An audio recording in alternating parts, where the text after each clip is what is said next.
Here's Brody Brazil.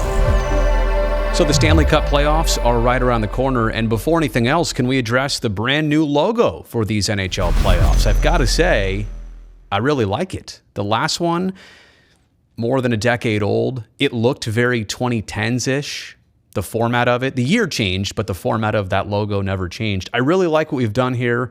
The font is sleek, the colors are simple, kind of minimalistic, but also that Stanley Cup, really bold, really pronounced. This is going to look good all over the place. TV, on the ice, shirts, hats, everything.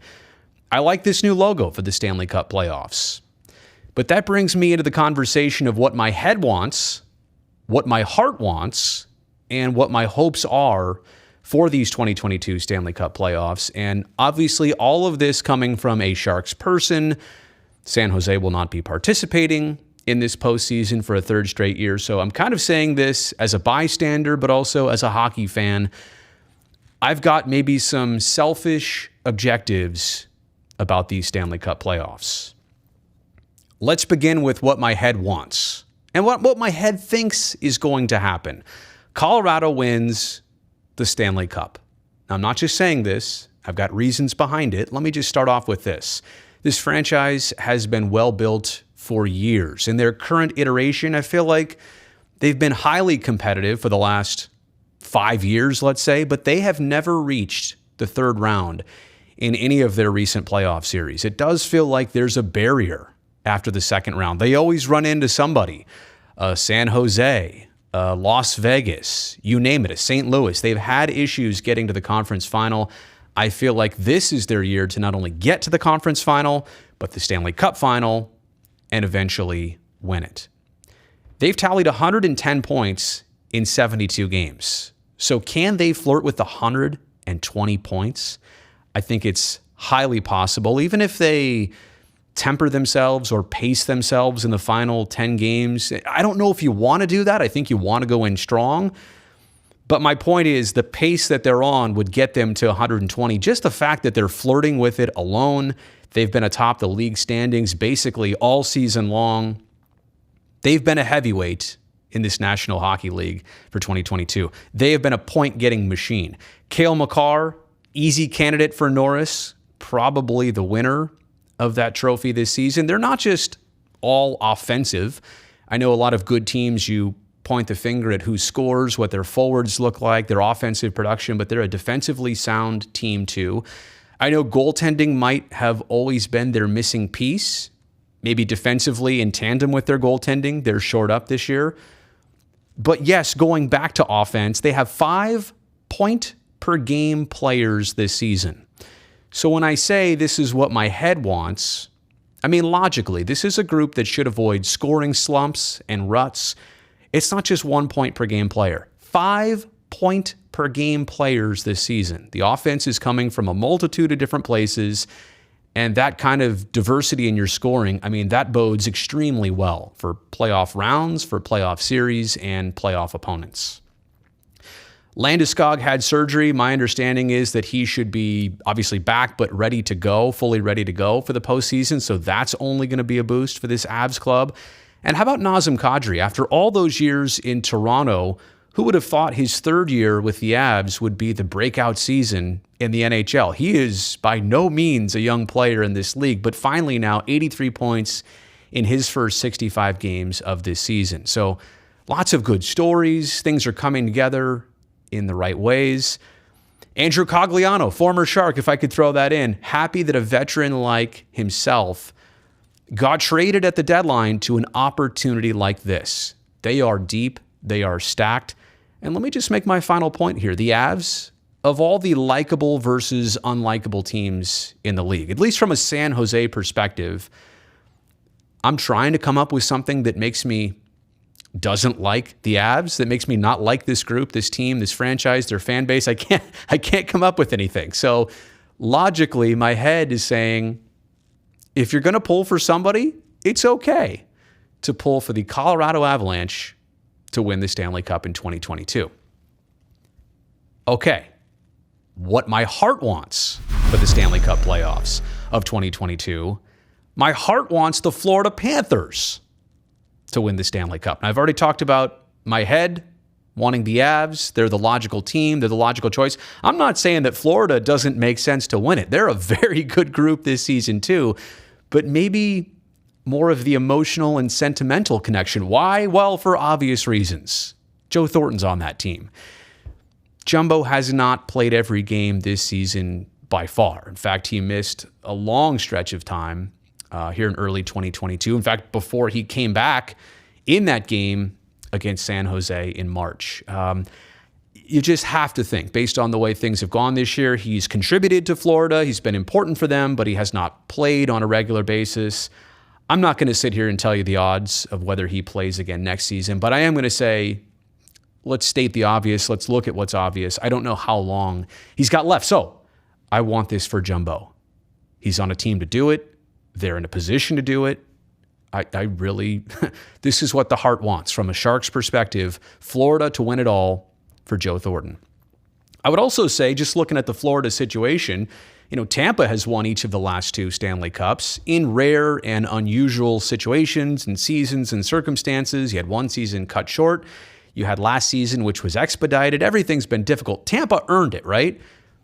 But if you're going to stick with the Florida theme and you wonder how the Panthers are feeling watching their state rivals win 2 Stanley Cups in a row, yeah, this would kind of counteract Tampa. I don't dislike Tampa, but I think it would be fun if Florida followed that up with a Stanley Cup win. The Panthers this season, we talked about all the Avs success and flirting with 120 points. It was the Panthers who were the first team to clinch a berth into this postseason. So no question, they're a favorite. They're a front runner. But it's also a bunch of names on this team that are the excellent players who are not household names. Huberdeau, Barkov, Reinhart, Ekblad, Duclair, these are all players who are producing at a high clip, a high level on a complete regular basis, but because they don't play in Toronto, New York, Vancouver, Chicago, Philly, Boston, they're not getting the same attention because of where they're at and just the media cycle. I'm sorry, but that's just the way it is, and that's the way it works. I would love for those names to get what they deserve in winning a Stanley Cup. And I think that would definitely elevate their status in the league. Players know, right? Every player knows that these are tough opponents to go up against, but I want it for the fan perspective, the notoriety perspective too.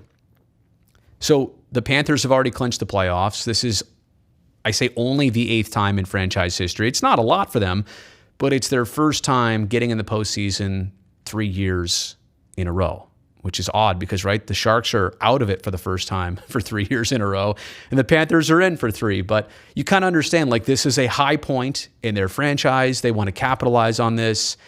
And going back to my number one thing, they've got Joe Thornton.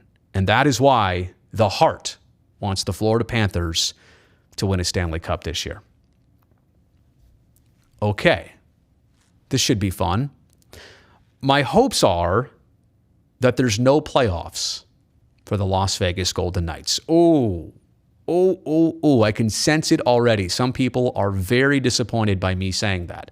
They're not Sharks fans, but there are some out there who are watching this video saying, oh, I am heated already. So let me explain here. You got to hang with me here. Las Vegas as a hockey franchise. Miracle start. Stanley Cup final appearance in their very first season of existence. That's a magical story. I'm actually sorry that didn't get played up even more than it did, or it should have. Like, if that happened in football, an expansion team plays in the Super Bowl in their very first year, you would have never heard the end of that. Instead, it honestly did kind of get buried a little bit for the Las Vegas Golden Knights. So there is that. The start has been incredible. It built a strong foundation for the fan base, the experience at T-Mobile Arena. It really did do them quite well for literally 20 years down the road. But 4 years, 4 seasons, 4 playoff appearances.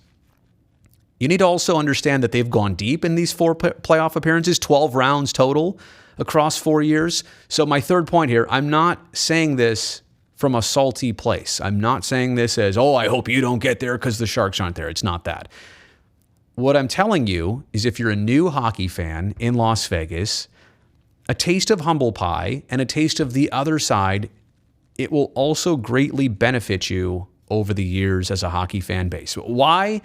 because people can't look at you and say, well, you've always been good. You don't know what it's like to lose. I'm telling you, you absolutely do appreciate the winning more once you've tasted a couple seasons or two out of the playoff picture. I'm telling you right now, from San Jose, Sharks have been lucky. Fans have been absolutely fortunate to experience 30 plus years of mostly playoffs. So this type of situation will help you as a fan base in the long run, whether you believe me or not. I'm also here to tell you that this is a team that has kind of struggled to pay everybody, right? They were expansion. They did so well. Now they have to give out new contracts to these players. And all of a sudden, they're slammed up against the top of the salary cap because you've got performing players and you have to compensate them. Otherwise, they go somewhere else. So to have a season or maybe two where you can temper the expectations a little bit, then maybe your salary cap situation gets a little bit more under control, because as of right now, it's not exactly that. And last but not least, I know Pete DeBoer kind of in a hot seat situation because the Golden Knights had, a struggle surge and a point in their year that just went really wrong really fast. I know he's a great head coach. I still think he's a good fit for that team. I don't want to see Pete DeBoer suffer at all. I don't want to see him get removed from that role. I'll tell you what, if you do remove him from that role, he'll find something else too. He'll do well there too. If that's what you want to do, Las Vegas, but I would probably advise you not to do that.